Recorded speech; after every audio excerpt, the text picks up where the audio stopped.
Hello साथियों, hello मेरी प्यारी सिस्टर। आज की इस वीडियो के माध्यम से एक बार पुनः आपके साथ मैं जुड़ चुका हूं।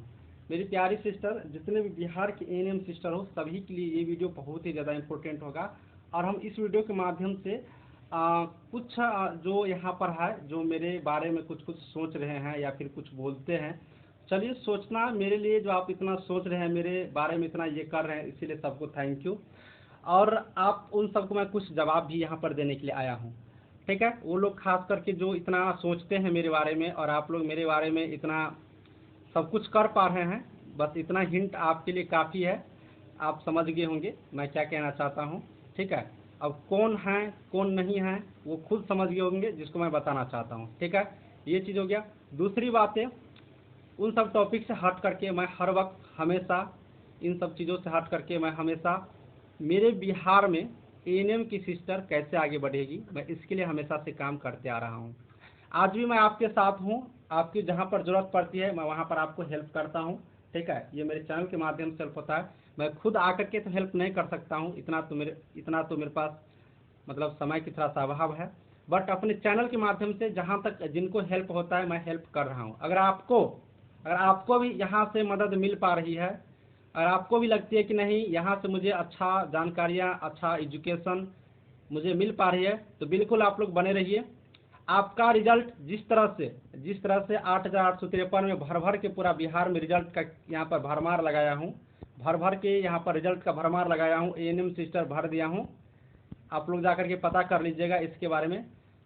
इसके लिए आप लोग को चिंता नहीं करना है, इस बार भी बहुत सारे रिजल्ट आएंगे और बहुत सारे रिजल्ट देते आ रहा हूँ। चाहे वो इंटरव्यू के आधार पर कोई वैकेंसी हो, चाहे वो टीएमसी में, टाटा मेमोरियल सेंटर में, जो केंद्र सरकार की तरफ से ऑर्गेनाइज किए जा रहे हैं, जो कि बिहार में मुजफ्फरपुर में इसका ब्रांच है। अपना बिहार में मुजफ्फरपुर में इसका ब्रांच है। यहाँ पर वैकेंसी आती है इंटरव्यू के आधार पर। इसका भी मैं तैयारी करवा करके बहुत सारे स्टूडेंट यहाँ सिलेक्शन ली है।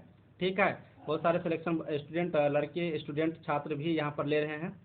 तो उसके लिए तो मैं हमेशा तैयार हूँ। हमेशा मैं इंटरव्यू की तैयारी, एएनएम की तैयारी, एएनएम के फील्ड में हमेशा मैं करवाते आ रहा हूँ। बाकी भी और भी जो फील्ड है, जीएनएम, उसका बाद एक्सरा, ओटी, इन सब के भी बारे में हम सोच रहे हैं। जैसे कुछ आएगा मैं आपको बताऊंगा। धीरे धीरे सब कुछ करेंगे, एक साथ नहीं हो पाएगा ना, सब कुछ करेंगे। तो मैं यहाँ पर आपसे ये बातचीत करने वाला आया हूँ कि बहुत सारे लोग, बहुत सारे स्टूडेंट यहाँ पर भ्रमित हैं। 10,709 एएनएम को लेकर के भ्रमित हैं। ठीक है, 10,709 एएनएम को लेकर के भ्रमित हैं कि इसमें परीक्षा होगा कि काउंसलिंग होगा, क्या होगा नहीं होगा। मतलब कुछ गवर्नमेंट इस पर, डिपार्टमेंट यहाँ पर कुछ नोटिस नहीं निकाल रहे हैं, जबकि डिपार्टमेंट को कौन नोटिस निकाल देनी चाहिए। ये सारा कुछ यहाँ पर चल रही है। तो इसमें ऐसे ऐसे कुछ हैं जिनको मैं पहले बता रहा हूँ, वो कह रहे हैं कि तैयारी ही नहीं करनी चाहिए।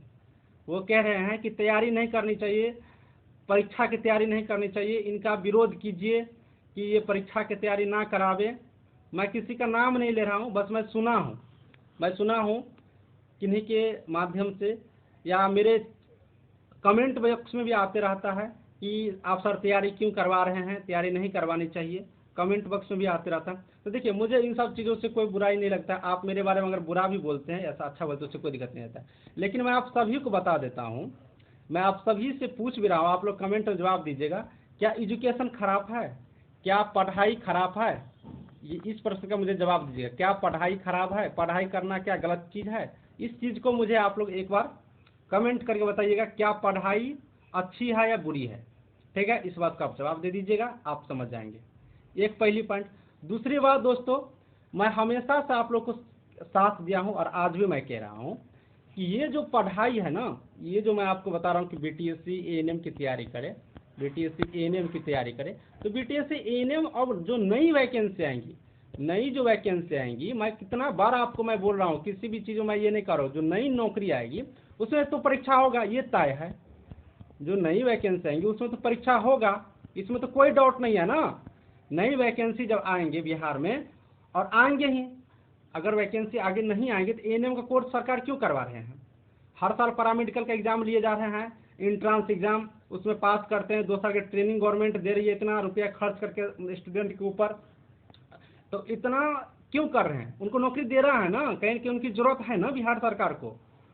तो नई नौकरी अब जब भी आएंगे तो उसमें परीक्षा होगा, इस बात की गारंटी है, क्योंकि ये नियमावली बता रही है, मैं नहीं बता रहा हूँ। सरकार की जो नियमावली है वो नियमावली बता रही है, सरकार तो नियमावली बनाए है आगे की।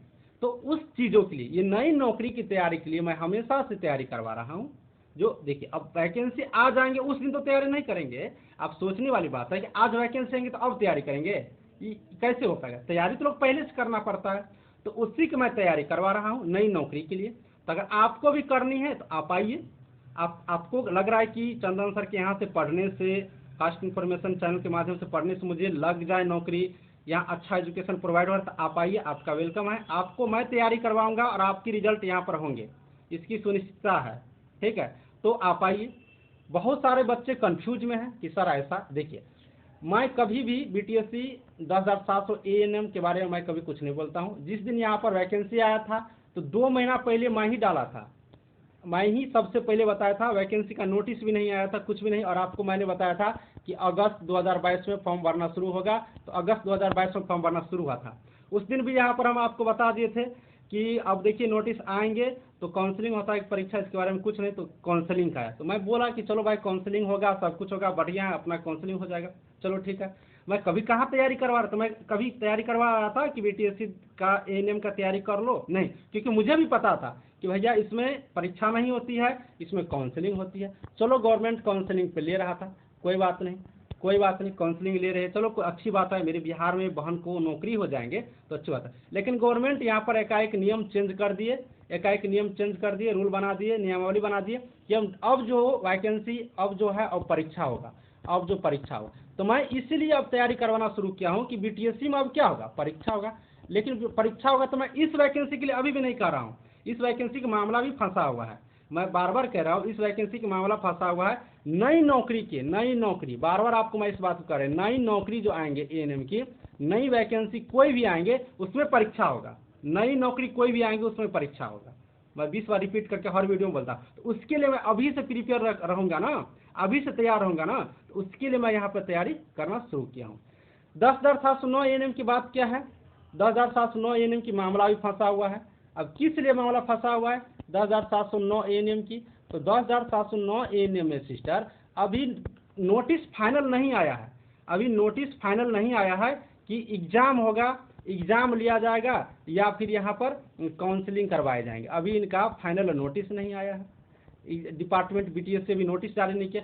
इसके बारे में हम कभी कुछ बोलते ही नहीं है कि आओ 10,709 एएनएम की परीक्षा होगा। मेरा कोई भी वीडियो दिखा दीजिए, मुझे कमेंट कर दीजिएगा लिंक कि आप इस वीडियो में बोले हैं 10,709 एएनएम की परीक्षा होगा। जिस वीडियो में बोला भी हूँ उसमें बिहार सरकार का जो बिहार विधानसभा में बताए गए थे मंत्री जी के माध्यम से, तो वो मैं संभावित बताया हूँ कि देखिए मंत्री जी ऐसा ऐसा बोल रहे हैं, उस चीज़ को मैं आपको दिखाया हूँ। ये नहीं कि मैं बोल दिया हूँ, मैं कैसे बोल दूंगा, मैं तो नहीं बोल सकता हूँ ना, मैं सरकार नहीं हूँ ना। तो ये चीज़ है, इस चीज़ को गौर किया जाए। बाकी आपका अधिकार है भैया कि मैं सरकार से मांग करूँ, तो आप मांग करिए। मैं किसी को रोकने के लिए कभी चैनल पे तो ये बना के नहीं बोलता हूँ कि आप मांग नहीं करिए। आपका अधिकार जितना है, आप अपने अधिकार का प्रयोग करने के लिए आप स्वतंत्र हैं। आप डिपार्टमेंट से मांग कर सकते हैं, आप विभाग से मांग कर सकते हैं, आप गवर्नमेंट से मांग कर सकते हैं, सब जगह से आप मांग कर सकते हैं, ठीक है। मांग करने का थोड़ा सा रास्ता सही रखिएगा, मतलब लोगों को क्षति ना पहुंचे, आम जनों की क्षति ना पहुंचे, कोई प्रकार की कोई दिक्कतें ना आए, इस चीज़ को ध्यान में रख करके आप मांग कीजिए। कोई दिक्कत नहीं है, आपका तो ये अधिकार है, आप अपने हक को मांग कर सकते हैं, इसके लिए कोई ये नहीं है, तो करिए। लेकिन बट आप लोग जो ये सोच रहे हैं कि नहीं ऐसा ऐसा, नहीं, ऐसा कुछ नहीं है। मैं पहले से भी तैयारी करवाते आ रहा हूँ, मैं आज भी तैयारी करवाऊंगा, आगे भी तैयारी करवाऊंगा। ये नई नौकरी की मैं तैयारी करवा रहा हूँ, नई नौकरी कोई भी आएंगे उसके लिए, ठीक है। अब बहुत सारे बच्चों को मन में ये भी प्रश्न है कि सर बिना सिलेबस के कैसे पढ़े। देखिए, आप सिलेबस की मैं जिक्र कर देता हूँ, ये कॉमन सेंस की बात है, ये कॉमन सेंस की बात है, ठीक है। ये कॉमन सेंस की बात है कि यहाँ पर सिलेबस, ठीक है, कॉमन सेंस की बात है, सिलेबस कॉमन सेंस की बात है। आप एक एएनएम हो, आप एक एएनएम हो, बीटीएससी एएनएम की सिलेबस जारी नहीं किया है, मैं मानता हूँ ये बात सही है, ठीक बात है। लेकिन आप एक क्या हो, एक एएनएम हो, तो आप एएनएम हो तो आपको एएनएम का ही पढ़ाई करना है ना। सिलेबस क्या होंगे, जो आप एएनएम का जो आपने कोर्स किया, 2 साल ट्रेनिंग किया, तो वही सिलेबस होगा। बाकी यहाँ पर कभी कभी एग्जाम में जीके, मैथ या फिर रीजनिंग यहाँ पर पूछ लिए जाते हैं, रीजनिंग यहाँ पर पूछ लिए जाते हैं, ठीक है। तो मैं अभी जो पढ़ाई करवा रहा हूँ तो मैं जीके का, मैथ का, रीजनिंग का पढ़ाई नहीं करवा रहा हूँ, क्योंकि मुझे पता है कि अभी सिलेबस जारी नहीं हुआ है। लेकिन आप अगर एएनएम की नौकरी लेना चाहती हो, अगर एएनएम की यहाँ पर पढ़ाई करनी है, तो भैया एएनएम का तो पूछेगा ही ना, एएनएम तो नहीं छट जाएगा, एएनएम सिलेबस तो नहीं छांट देंगे। अगर एएनएम को ही छांट देंगे तो वो एएनएम कैसे बनेंगे? ये तो सोचने वाली, ये तो कॉमन सेंस की बात है स्टूडेंट, ये तो कॉमन सेंस की बात है। अब बताओ, ये तो कॉमन सेंस की बात है कि मुझे एएनएम बननी है तो एएनएम की यहाँ पर तैयारी करनी होगी। मैं तो जीके मैथ, जीके यहाँ पर जीके मैथ रीजनिंग की मैं बात नहीं कर रहा हूँ, क्योंकि मुझे पता है कि हो सकता है कि जीके की क्वेश्चन कम हो सकता है कि मैथ ना रखे, हो सकता है कि रीजनिंग ना रखे, हो सकता है रखे तो उसकी परसेंटेज कम हो। क्यों? क्योंकि ये जरूरी नहीं है, क्योंकि आप एक एएनएम है, आप एक मेडिकल फील्ड से रिलेटेड है, आप एक हेल्थ वर्कर है, तो हेल्थ वर्कर से रिलेटेड तो उसको पूछना ही पड़ेगा ना, तभी तो वो हेल्थ वर्कर को ले सकेंगे। हमें इंजीनियर लेना है, मुझे इंजीनियर की बहाली करनी है, तो भैया इंजीनियर से प्रश्न पूछेंगे ना, ये तो निश्चित है। बाकी और भी फील्ड से पूछ सकते हैं, उस पर डिपेंड, अगर उनको मन होगा कि मैं पूछूं तो पूछ सकते हैं, थोड़ा बहुत जानकारी ले सकते हैं, लेकिन पूरे जानकारी तो नहीं लेगा। कम से कम 50% प्लस क्वेश्चन, 50% प्लस क्वेश्चन तो एएनएम से उनको लेना होगा। ये तो खुद सोचने वाली बात है, तो इसमें आप लोग भ्रमित ना हो किसी की वजह से। पढ़ाई एक ऐसा चीज है स्टूडेंट कि ऐसा चीज है जो आपको जिंदगी भर साथ देते आ रहे हैं और जिंदगी भर साथ देंगे, ठीक है। आपका जो हक है, जो अधिकार है, वो मांग कीजिए, आपकी वो सरकार से मांग कर सकते हो, उसमें कोई नहीं। मैं भी अपने हक की मांग करूंगा, अगर मुझे दिक्कत होंगे मैं भी मांग करूंगा। लेकिन जो एजुकेशन के बारे में आप लोग बोल रहे हैं, नहीं, अगर आपको मैं बार बार बोल रहा हूँ कि मेरे यहाँ से पढ़ने में आपको कोई इंटरेस्ट नहीं है तो मत पढ़िए। बहुत सारे गुरुजी हैं, बहुत सारे सर हैं, बहुत सारे प्लेटफॉर्म है, आप वहाँ से पढ़िए, वहाँ से आप पढ़ाई कीजिए, जहाँ से आपको यकीन है, विश्वास है, बिलीव है, पढ़िए, कोई दिक्कत नहीं है। पढ़ाई को तो कभी गलत नहीं करनी चाहिए ना, ये तो आपको फ्यूचर है, यही तो आपको यहाँ तक लाया है। जो पढ़ाई करके आप एक एएनएम बनना चाहते हो तो पढ़ाई की हो ना, तभी तो आई हो ना, ये तो सोचने वाली बात है। तो लोग सिलेबस के बारे में, तो सिलेबस अभी सिर्फ एएनएम का जो कोर सब्जेक्ट है, community health nursing, child health nursing, आपको primary health care, midwifery, health management, जो भी आपने 2 साल में ट्रेनिंग किया उसको फोकस करना है, उसको पढ़ाई करते रहना है, बाकी जो इधर सरकार की मामला है, आपके बीच का है, जो आपकी मांग है उसको आप कीजिए, कोई इन्वॉल्व नहीं है, वो आपके अधिकार है, आप मांग कर सकते हैं। मैं उसके लिए कभी ना तो रोका हूँ ना रोकूंगा, आपके अधिकार को रोकने वाला मैं नहीं हूँ। आप स्वयं हैं कि आपको क्या करनी है। मेरा काम है बच्चों को पढ़ाना, मैं पढ़ा रहा हूँ। सिलेबस की बात, तो मैं सिलेबस का जिक्र यहाँ पर कर दिया हूँ कि मुझे क्या पढ़ानी है, तो ये मुझे कवर करना है। बाकी जीके मैथ रीजनिंग जब सिलेबस जारी किया जाएगा तो उसमें देखा जाएगा नई नौकरी के लिए जब बीटीएससी 10,709 एएनएम की यहाँ पर क्या डिसीजन करते हैं गवर्नमेंट, ये तो गवर्नमेंट के हाथ में, मेरे हाथ में तो नहीं है। तो जो डिसीजन आएंगे, मैं तो चाहता हूँ कि काउंसलिंग हो जाए, क्योंकि आधी प्रक्रिया हो चुकी थी, काउंसलिंग हो जाए ठीक रहेगा, आधा प्रक्रिया हो चुका था, हो जाएंगे। लेकिन अगर गवर्नमेंट चाहती तो मैं उसको नहीं बदल सकता हूँ ना, मेरे बस की बात तो वो नहीं है। तो स्टूडेंट आप भ्रमित ना हो किसी भी तरीके से, किसी भी असामाजिक तत्व से। आप अपनी पढ़ाई को कंटिन्यू रखिए, जिनको पढ़ाई करनी है पढ़िए। पढ़ाई तो मैं सबको कहूँगा करने के लिए, स्पेशल ये नहीं कहूँगा कि आप पढ़िए आप मत पढ़िए। पढ़ाई तो मैं हर दिन कहूँगा, हर दिन नौकरी के बाद भी मैं कहूँगा पढ़ते रहिए। एजुकेशन नॉलेज एक ऐसा चीज़ है जो आपको हमेशा आगे बढ़ाते हैं, आप पढ़ते रहिए। बाकी सिलेबस की जो बात की, न्यू वैकेंसी की सिलेबस के लिए अभी एएनएम का सिर्फ तैयारी करनी है। एएनएम सब्जेक्ट का जो 6 सब्जेक्ट आपने 2 ईयर में पढ़ी हो, 2 ईयर में जो आपने 6 सब्जेक्ट यहाँ पर कंप्लीट की हो,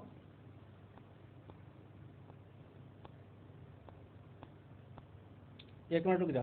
तो ये 6 सब्जेक्ट टोटल आपने 2 ईयर में ट्रेनिंग की हो, 2 ईयर में आपने फर्स्ट ईयर सेकेंड ईयर, तो आप पढ़िए इनको। बाकी जो जीके मैथ रीजनिंग है, बाकी जो जीके है, मैथ है, रीजनिंग है, इनका जब सिलेबस जारी होगा, इसमें क्या कुछ रहता है, क्या बनाए जाते हैं, उसके अकॉर्डिंग हम लोग पढ़ेंगे। बाकी जो एएनएम का ये फिक्स है, ये आप खुद सोचने वाली बात है, इसमें तो पूछे ही जाएंगे, इसकी तो कोई डाउट ही नहीं है कि उसको एएनएम है, वो एएनएम को लेना है। तो इस तरह से हम लोग को तैयारी करनी चाहिए। आपको मैं बताता हूँ, वीडियो वैसे लंबा जाता होगा, आप सुन लीजिए। मैं आपको बताता हूँ कि बताइए, आपको बताता हूँ, जैसे कि एएनएम की इंटरव्यू की नौकरी होते हैं, या फिर एएनएम की, या फिर जीएनएम की, या फिर बहुत सारी चीज़ों की। तो क्या इंटरव्यू के सिलेबस जारी किए जाते हैं? मैं आपको एक लाइव एग्जाम्पल दे देता हूँ, अभी विधान परिषद वैकेंसी निकला हुआ है, विधान परिषद मैं भी तैयारी करवा रहा हूँ, ठीक है। विधान परिषद वैकेंसी निकला हुआ है ऑफिस अटेंडेंट का, कार्यालय परिचारिका, ऑफिस अटेंडेंट का। इसमें इंटरव्यू के आधार पर है, तो इसमें सीधा लिखा हुआ है कि इंटरव्यू होगा। अब ये तो नहीं लिखा हुआ है कि इंटरव्यू होगा और उसको ऑफिस अटेंडेंट लेना है, तो भैया इंटरव्यू होगा ऑफिस अटेंडेंट को किस लेवल का क्वेश्चन आएंगे। चूंकि ये वैकेंसी 10th लेवल का है, अभी भी 21 तक फॉर्म भराएगा, आप लोग फॉर्म भर दीजिएगा, बिहार विधान परिषद की वेबसाइट पर है। 10th लेवल की वैकेंसी है, तो 10th लेवल के क्वेश्चन आएंगे, ये तो सोचने वाली बात है। 10th लेवल की जो इंटरव्यू की नौकरी होती है, जो बिहार ऑफिस अटेंडेंट उस लेवल के आएंगे, ये तो सोचने वाली बात है। अब इसके लिए हम क्या करेंगे, उसको पूछेंगे नहीं, हमको बता दो किस में से पूछेंगे, किस विषय में से पूछेंगे। तो ये थोड़ा खुद का भी कॉमन सेंस की बात होता है। थोड़ा सा इन पॉइंट को ध्यान में रख करके पढ़ाई को ड्रॉप मत करना है, पढ़ाई को कहीं रोकना नहीं है। और एएनएम को घोर करके पी लीजिए, एएनएम सब्जेक्ट को। आप कभी भी वैकेंसी आएगा बिहार में तो आपका हो जाएंगे, इस बात की एकदम फिक्स है, गारंटी है। चलिए वीडियो को समाप्त करता हूँ। कैसा लगा आपको वीडियो, आप कमेंट एक बार जरूर बताइएगा। थैंक यू प्यारे सिस्टर।